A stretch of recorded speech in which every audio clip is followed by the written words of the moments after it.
를 들으면 왜 그렇게 찝찝하게 읽었는지 알 수 있을 겁니다. 얼마 전에 미션 임파서블 폴 아웃이 개봉했습니다. 보신 분 계세요? 그래요. 남자라면 미션 임파서블이라는 영화를 대부분 좋아할 겁니다. 남자들은 그런 것 좀 있지 않습니까? 뭔가 탐 크루즈 형처럼 나도 뭔가 비밀 요원에 대해서 사람들이 알지 못하는 그런 은밀한 미션을 막 수행하고 아침에 딱 떠오르는 해를 바라보면서 아무것도 모르고 그냥 일상생활을 하는 사람들 보면 내가 또 세상을 구했다 이런 어떤 그 히어로 같은 느낌을 갖는 걸 남자들은 아마 한 번씩은 꿈꿨을 것 같아요. 미션 임파서블을 좋아하는 자매들도 있죠. 왜요? 우리 탐 크루즈 형이 굉장한 미남이잖아요. 그래서 아마 자매들도 그렇고 형제들도 그렇고 미션 임파서블 이라는 시리즈를 굉장히 좋아한다고 생각합니다. 어쨌든 미션 임파서블이라는 그 시리즈 영화가 인기 있는 이유는 말도 안 되는 상황을 헤쳐나가면서 불가능한 미션을 어떻게든 완수해 나가는 주인공이 있기 때문이죠. 시리즈마다 내용은 달라도 미션 임파서블이라는 제목을 가지고 있는 영화는 대부분 비슷하게 진행됩니다. 탐 크루즈에게 불가능한 미션이 도착하죠. 그리고 탐 크루즈는 그 불가능한 미션을 수락합니다. 미션을 수행하다가 적에게 발각되면 미국 정부는 아는 체도 안 하겠다라는 말로 미션이 수행되죠. 시작되죠. 그래서 미션에 관계된 유력한 인사들을 납치해서 얼굴을 그리고 목소리를 똑같이 복사합니다. 그래서 중요한 정보들을 취하고 결국에 그런 정보들로 인해서 동료들과 불가능한 미션을 성공해 나가는 거죠. 영화 속에서 탐 크루즈가 속해 있는 단체는 항상 불가능한 미션을 탐 크루즈에게만 전달하는 것 같습니다. 왜일까요? 불가능한 미션을 어떻게든 해결해 나가기 때문이죠. 자신들이 생각해도 안 될 것 같은 미션만 골라서 탐 크루즈에게 주는 것 같은 기분이 드는 것 같기도 합니다. 제가 왜 탐 크루즈 미션 임파서블에 대해서 이야기를 했냐면 오늘 우리가 읽은 하나님의 말씀도 예수님께서 행하신 그 일들도 우리 눈으로 보면 미션 임파서블 불가능한 미션인 것 같은 기분이 들기 때문이죠. 예수님께서 바닷가에서 열심히 사역을 하셨습니다. 가르치시고 고치시는 사역을 했죠. 날이 저물 때까지 열심히 사역하셨습니다. 그곳에서 예수님께서는 자신이 마쳐야 하는 모든 미션을 마치시고 또 다른 미션을 향해서 준비하셨습니다. 우리 성경 35절 한번 읽어볼까요? 35절 시작.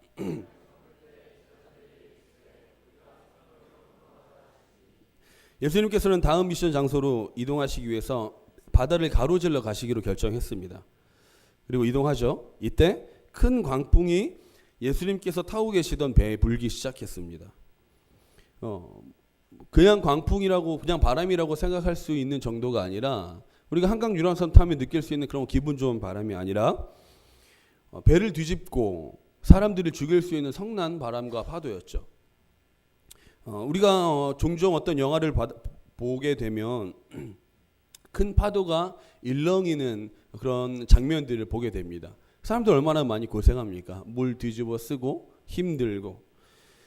제가 군대 훈련소에 입소했을 때 키가 되게 작고 왜소한 형 한 명이 있었습니다. 훈련에서도 별로 힘든 내색도 안 하고 웃으면서 훈련 받더라고요. 시간이 지나고 친해진 다음에 물어봤습니다. 형님은 왜 안 힘드냐고 제가 물어보니까 형님 이렇게 얘기했습니다. 나도 힘들다. 나도 힘든데 내가 군대 오기 전에 2년 동안 내가 원형어선을 한번 탔다. 이런 얘기를 하시더라고요. 남자분들은 아시죠? 그 참치잡이 배의 그런 큰 어려움을 제가 경험해보지 못했지만 굉장히 힘들다고 제 얘기를 하더라고요. 그리고 여러 가지 썰을 풀어주는데 제일 힘들었던 게 언제냐면 태풍이 몰아칠 때 제일 힘들다고 하더라고요. 태풍이 몰아치면 꺼내놓은 모든 장비에 쇠사슬을 묶고 절대 떨어지거나 움직이지 못하게 결박을 한다고 합니다. 그리고 밤새도록 그 결박한 것을 붙들고 있었다고 합니다. 다른 것 고기를 끌어올리고 그물을 걷고 이런 것은 어렵지 않지만 제일 어려운 거는 비바람을 맞을 때가 그렇게 힘들다고 얘기를 하더라고요. 거기서 힘든 거 다 해봤고 어려운 거 다 견뎌내서 군대에서 받는 훈련들은 힘들지만 아무것도 아니다라고 이야기를 했습니다. 그만큼 힘든 상황, 배가 뒤집히고 모든 것을 죽일 수 있는 큰 광풍이 예수님께서 타고 계셨던 배에 몰아치게 되었던 것이죠. 큰 광풍이 일어난 바다는 가만히 있을 수 있는 상황이 아닙니다. 이리저리 흔들리고 배 안에는 물이 가득 차고 아무리 큰 배라도 큰 광풍 앞에서는 아무것도 할 수 없게 되는 것이죠. 그래서 제자들이 예수님을 찾았습니다. 이때 예수님께서는 무엇을 하고 계셨는지 한번 38절을 다 같이 한번 읽어보도록 하겠습니다. 시작. 베개를 베고 주무시더니 제자들이 깨우며 이르되 선생이여 우리가 죽게 된 것을 돌보지 아니하시나이까 하니. 고대 로마의 철학자였던 세네카는 우리 인생을 두고 이렇게 이야기를 했습니다. 인생은 항해다. 제가 새벽에 나오면 매일 하는 기도가 있습니다. 아마 제가 하는 기도의 90%는 이 말일 겁니다. 하나님 나 좀 살려주세요. 나 좀 도와주세요. 제가 왜 이런 기도를 하겠습니까? 제 인생의 항해가 평탄하지 않고 바람과 파도가 끊임없이 치는 인생이기 때문 아니겠습니까? 내가 타고 있는 인생의 배가 시간이 지나면 지날수록 풍랑에 이리저리 흔들리고 그래서 힘들기 때문이죠. 제자들이 타고 있던 배도 바람과 파도가 몰아쳤듯이 우리 인생의 항해에도 큰 강풍이 불어서 견디기 힘든 삶을 살아가고 있는 것이 지금 시대의 청년들이라는 것이죠. 이 시대 많은 청년들이 인생을 살아가면서 고통당하고 있습니다. 완수할 수 없을 것 같은 미션을 받은 것 같죠. 그래서 해결할 수 없는 미션이기에 낙심하고 허탈해합니다. 취업률은 점점 낮아지고 세상은 끊임없이 청년들에게 무능하다라고 이야기를 하죠. 근성이 없다느니 노력을 안 한다느니 쌓이는 스펙은 점점 쌓이고 있는데 갈 데가 없다고 말합니다. 일하고 싶어도 일할 수가 없다고 얘기하죠. 하루가 지나고 한 달이 지나고 1년이 지나면 느끼게 되는 것은 자신의 인생이 망한 인생이다. 가치 없는 인생이다. 폭풍을 온몸으로 맞고 있는 인생이라고 여겨지게 된다는 것이죠. 이런 고통스러운 청년의 삶 속에서 누구는 인생을 포기하고 누구는 삶을 포기하고 누구는 꿈을 포기하고 누구는 미래를 포기합니다. 자신의 인생을 내버려 두는 것이죠. 지금 시대가 여러분이 살고 있는 시대가 그런 시대라는 것입니다. 교회 다니는 청년들이라고 다를 바 있겠습니까? 똑같이 고민하고 똑같이 힘들고 똑같이 낙심할 상황에 있다는 것이죠. 인생이란 미션에 실패한 사람이라고 낙인 찍혀 살아가고 있는 사람들이 지금 이 시대를 살아가고 있는 청년들이라는 것이죠. 이런 상황 속에서 예수를 믿는 우리 기독 청년들은 어떻게 해야 되는가? 똑같은 상황과 환경 속에서도 예수 믿는 사람들 우리의 반응은 달라야 되지 않겠습니까? 인생에 굴곡이 있어도 그리스도인들은 다릅니다. 왜냐하면 예수 그리스도가 우리의 주인 되시기 때문이죠. 예수를 믿는 사람은 인생의 완성이 예수 그리스도로 완성되어진다는 것을 믿기 때문입니다. 사랑하는 여러분, 우리는 기억해야 돼요. 예수 믿는 사람에게 주어진 미션은 우리 힘으로 완수할 수 있는 것이 아니라 예수 그리스도로 완수할 수 있다는 사실을 우리는 잊지 말아야 합니다. 그래서 우리에게 예수가 필요한 거예요. 제자들은 바람과 파도 때문에 낙심했습니다. 우리 38절 읽어보겠습니다. 시작. 예수께서는 고물에서 베개를 베고 주무시더니 제자들이 깨우시며 이르되 선생님이여 우리가 죽게 된 것을 돌보지 아니하실까 하니. 제자들은 바다를 가로지르는 상황 속에서 큰 풍랑을 겪게 됩니다. 얼마나 큰 풍랑인지 제자들은 예수님께 예수님 내가 지금 죽을 지경입니다라고 말하고 있죠. 여러분 제자들의 직업이 뭔 줄 아십니까? 어부였죠. 대부분. 그 당시에 예수님이 살던 당시에 직업은 아버지의 직업을 물려받는 것이 관례였습니다. 그렇다면 제자들의 아버지의 직업은 뭐였을까요? 어부겠죠. 제자들의 아버지의 직업은 뭐였을까요? 어부였겠죠. 어부 집안입니다. 갈릴리 바다 하면 눈 감고도 물고기를 낚을 수 있을 만큼 갈릴리 바다를 잘 알고 있는 사람들이었죠. 다른 사람들보다 더 많이 알고 어디로 가야 물고기를 낚고 어떤 때에 나가야 어느 시점에 이때 어떤 그물을 던져야 어떤 물고기를 낚을 수 있는지 정확하게 아는 사람이었습니다. 그만큼 자신 있는 바다였죠. 제자들에게는. 배 타면서 그런 폭풍을 한번 경험해 보지 못했겠습니까? 갈릴리 바다는 지중해와 높낮이가 달라서 큰 풍랑이 자주 일어났던 호수였습니다. 그만큼 제자들이 고기를 잡을 때에는 갈릴리 바다에서 폭풍우를 만나는 것은 일도 아니었던 것이죠. 그만큼 잔뼈가 굵은 제자들의 입에서 내가 죽겠습니다라고 말할 수 있는 큰 풍랑이라면 얼마나 큰 풍랑일까? 우리는 한번 가늠해 볼 수 있는 것이죠. 제자들은 자신이 경험해 보지 못했던 큰 풍랑, 어려움을 직면하게 되었습니다. 여태까지 자신들이 경험했던 그런 일들로 이겨낼 수 없는 상황에 맞닥뜨리게 된 것이죠. 사람은 자신이 경험한 것까지만 생각하고 경험한 곳까지만 갈 수 있습니다. 그런데 경험한 것을 벗어나는 상황이 되면 사람들은 당황할 수밖에 없게 되는 것이죠. 저 와이프가 처음 아이를 낳았을 때 아무것도 할 줄 몰랐습니다.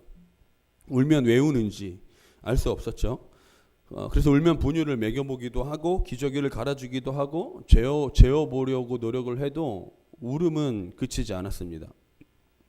하지만 이제 아이를 낳고 4개월이 지나고 5개월이 돼가고 있는 이 시점에 지금 울음소리만 들으면 얘가 배가 고프구나, 얘가 기저귀를 갈아줘야 되는구나, 얘가 이제 졸리구나 하는 것을 대충 이제 알 수 있게 되었습니다. 그런데 얼마 전에 아이를 응급실에 데리고 갔던 일이 생겼었습니다. 여기 쇄골 쪽에 뭔가 딱딱한 혹이 하나 이제 올라와 있더라고요. 얘가 하도 뒤집다 보니까 여기가 이제 빠졌나 싶어가지고 얼른 응급실에 데려갔죠. 아기가 우는데 어떻게 내가 해줄 수 있는 것이 없기 때문에 너무 당황스러워서 얼른 응급실에 찾아갔던 것이죠. 병원에 가니까 응급실 의사가 이리저리 봤습니다. 초음파도 찍어보고 엑스레이도 찍어봤는데 뼈가 이상이 있는 건 아닌 것 같은데요 하면서 정형외과 의사를 부르더라고요. 정형외과 의사가 엑스레이를 보고 응급실 의사가 후배였던 것 같아요. 엄청 몰아세우기 시작했습니다. 막 욕을 하면서 넌 이게 뼈로 보이냐? 눈이 있냐 없냐? 개념이 있냐 없냐? 정신이 있냐 없냐? 아무튼 뭘 계속 있냐 없냐를 찾아요. 응급실 의사도 처음 봤던 거죠. 얼마나 당황했겠습니까? 나중에 교수님을 이제 외래로 잡아주더라고요. 교수님도 이런 경우는 보기 힘든데 하시면서 이런저런 얘기를 하시면서 한 달 후에 다시 보자고 얘기를 하더라고요. 저도 당황했고 응급실 의사도 당황했고 교수도 당황한 거죠. 뭔지 모르는 상황이니까요. 그래서 제가 찾을 수 있는 것은 하나님밖에 없었습니다. 하나님 도와주십시오. 얘가 아파서 우는 건지 모르겠습니다. 하나님 도와주십시오. 무슨 죄가 있겠습니까? 얘가 하나님 제발 도와주십시오. 저절로 주님이 찾아지더라고요. 제자들도 동일한 마음으로 예수님을 깨우지 않았겠습니까? 바닷속에서 잔뼈가 굵은 제자들이 한 번도 경험해보지 못했던 큰 풍랑을 경험하고 나서 어떻게 할지 몰랐을 때 그 배에서 주무시고 계시는 예수님을 깨운 거죠. 자신의 목숨이 바람 앞에 등불이었을 때 제자들이나 우리나 할 수 있는 것은 우리의 경험을 의지하는 것이 아니라 예수님을 찾는 것뿐이었습니다. 사랑하는 여러분, 여러분들의 상황이나 환경은 어떻습니까? 낙심하고 힘든 지쳐있는 삶을 살아가고 있다면 우리가 부를 수 있는 것이 무엇이 있겠습니까? 네. 학업이나 직장에서 사방에 막혀있는 상황에서 우리가 할 수 있는 것이 무엇이 있겠냔 말이죠. 내가 경험해보지 못한 삶의 어려움 속에서 우리가 할 수 있는 것이 무엇이 있겠습니까? 다른 사람 찾아가 보십시오. 찾아간 사람도 경험해보지 못한 어려움이라면 어떻게 하시겠습니까? 또 다른 사람 찾아가실 겁니까? 그 사람도 해결 못하는 것이라면요. 결국 사람을 찾아가도 별거 없습니다. 우리가 할 수 있는 것이라고는 우리 인생을 책임지실 예수님을 찾는 것뿐이라는 것이죠. 사랑하는 여러분, 우리 주님께서는 우리 인생을 다 알고 계십니다. 우리를 창조하시고 우리의 머리털까지 세시며 우리의 인생을 지켜주시고 인도하실 하나님이시라는 것이죠. 우리가 경험해보지 못하는 모든 일들을 다 아시는 주님이시고 결국 그 주님 앞에 나아간다면 우리의 인생을 뒤흔드는 바람과 파도는 힘을 잃게 된다는 사실을 우리는 기억해야 합니다. 우리 본문 39절을 다 같이 한번 읽어보도록 하겠습니다. 시작. 예수께서 깨어 바람을 꾸짖으시며 바다더러 이르시되 잠잠하라 고요하라 하시니 아주 제자들은 자신이 겪고 있는 이해되어지지 않는 바람과 파도 앞에 예수를 찾아갑니다. 그때 예수님께서는 바람과 파도에게 잠잠하고 고요해라 라고 명령하시죠. 인생의 파도와 바람 앞에서 예수 그리스도를 부르짖는 자들에게 주님께서는 잠잠하고 고요해라 말씀하십니다. 지금 우리 인생에 필요한 말이죠. 잠잠하고 고요해라.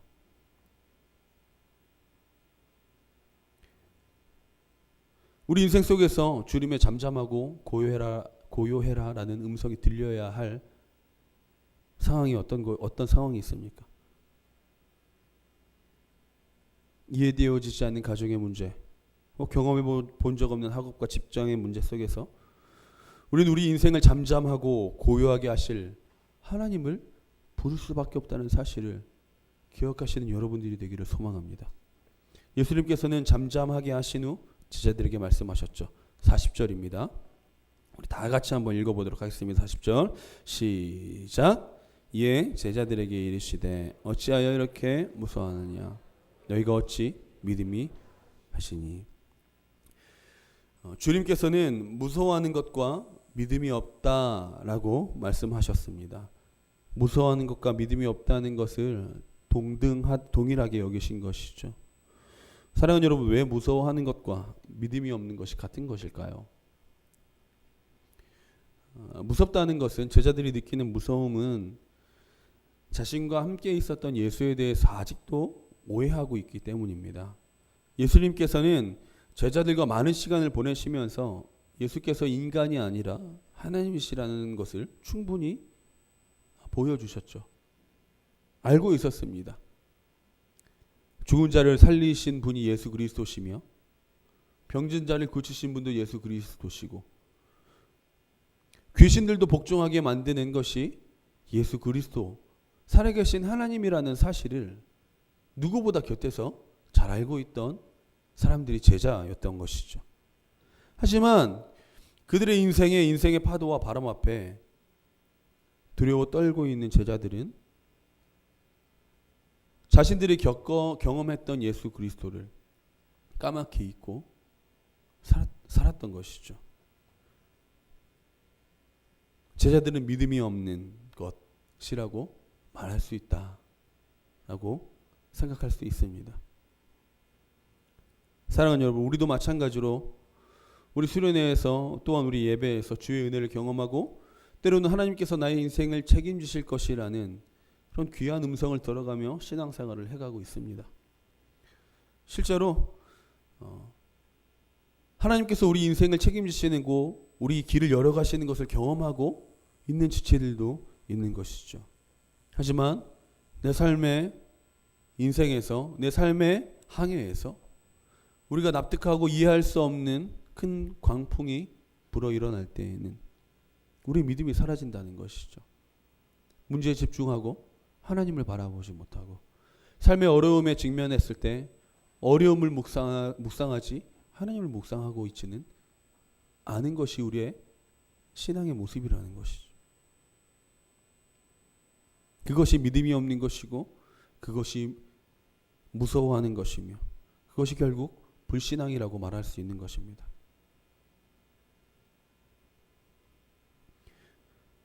하나님과 함께하지 않은 인생은 지금 당장은 잠잠해 보일 수 있지만 결국 믿음 없어 두려움에 떨 수밖에 없다는 사실을 우리는 말씀을 통해서 잘 알 수 있는 것이죠. 그렇다면 우리는 어떻게 살아가야 되겠습니까? 예수와 함께 살아가는 인생, 예수와 함께 항해하는 인생을 살아가야 되는 것이죠. 우리 항해의 목적지까지 예수와 함께 해야 도달할 수 있다는 것을 하나님께서는 말씀을 통해 이야기하고 계십니다. 다 같이 5장 1절을 한번 읽어볼까요? 시작. 네, 예수님께서는 바다에 배를 띄운 목적을 무엇이라고 하셨는지 기억하십니까?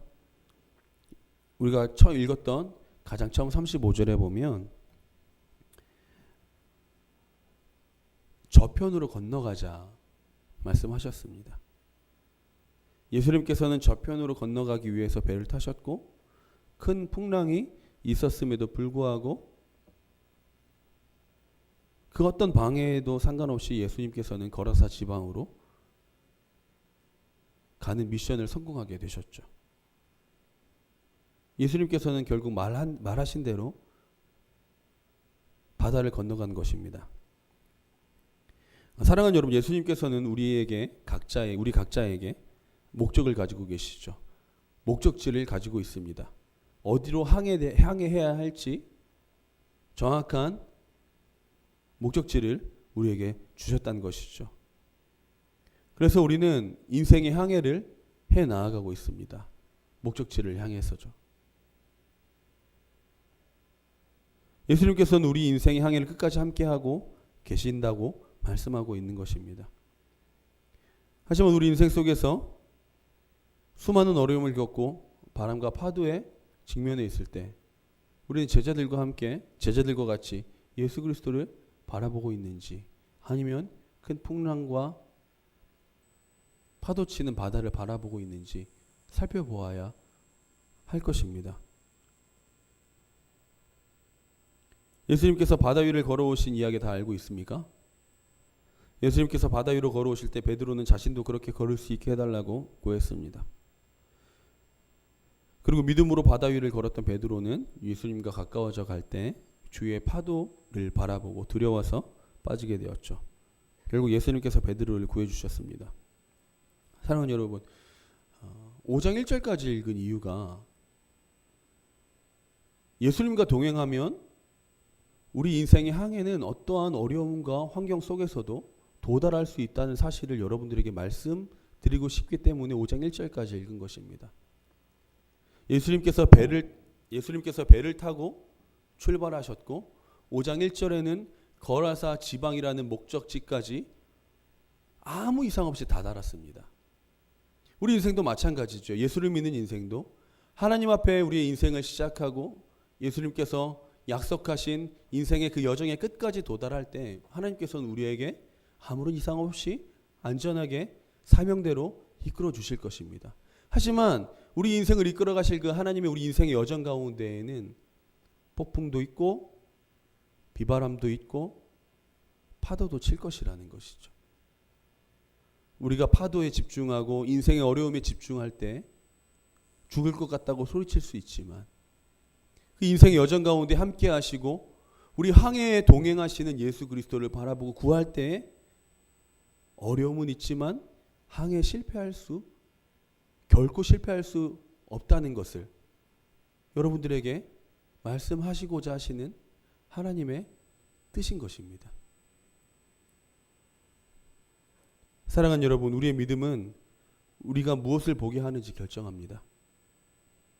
우리가 하나님을 향한 믿음이 있을 때 우리는 주를 바라볼 수 있게 되는 것이고 그때 어떤 파도와 바람이 닥쳐와도 우리가 주님 앞에 나아가는데 방해되어지지 않는 것입니다. 우리에게 주어진 성공할 수 없을 것 같은 인생의 미션을 성공하게 하는 것은 예수 그리스도의 존재라는 것이죠. 하지만 우리가 우리 인생을 책임지실 하나님을 바라보지 못한다면 우리는 결국 파도와 바람에 삼켜지게 될 것입니다. 따라서 우리는 우리 인생을 책임지실 예수 그리스도와 같이 가는 것이 우리 인생의 항해를 잘 마무리할 수 있는 방법이라는 사실인 것이죠. 아직은 우리 인생의 끝을 논하기엔 우린 너무 젊죠. 하지만 하나님과 아름답게 동행하며 하나님 앞에서 아름다운 인생의 여정의 결과를 내기 위해서는 하나님과 동행해야 한다는 사실을 잊지 않으시는 여러분들이 되기를 소망합니다. 인생의 파도와 바람 앞에서 우리를 구원하시고 모든 어려움을 잠잠하고 고요하게 하실 우리 주님을 바라보는 것, 그런 삶을 살아가는 저와 여러분들이 되기를 소망합니다. 예수 그리스도와 인생의 여정을 마치는 그 순간까지 주님과 동행합시다. 예수님께서 가시겠다고 말씀하신 것처럼, 예수님께서 함께 하시겠다고 말씀하신 것처럼, 인생의 항해에 혼자 내버려 두지 않으시겠다고 말씀하신 것처럼 끝까지 이끌어 주시고 붙들어 주신 하나님의 은혜를 경험하는 저 여러분들이 되기를 소망합니다. 정리하도록 하겠습니다. 우리 인생은 끝없는 파도와 바람이 몰아치는 인생이죠. 성공할 수 없는 미션과 같은 인생이 우리 인생입니다. 그런 인생 속에서 우리는 우리의 인생을 우리가 책임질 수 없다는 사실을 잘 알고 있고 기억하고 있습니다. 하지만 때때로 우리는 우리 삶을 우리 힘으로 헤쳐나가려고 하기도 하고 하나님 없이 살아가려고도 합니다. 사랑하는 여러분, 책임질 수 없는 나를 내 인생의 주인 삼는 것이 아니라 모든 어려움과 파도를 잠잠하고 고요하게 하실, 우리의 문제를 해결하실 수 있는 능력이 있으신 주님과 동행하는 저와 여러분들이 되기를 소망합니다. 그래서 우리 여정의 끝에 주님과 동행했다, 하나님 앞에 고백할 수 있는 여러분들이 되기를 소망합니다. 우리 찬양하고 기도하고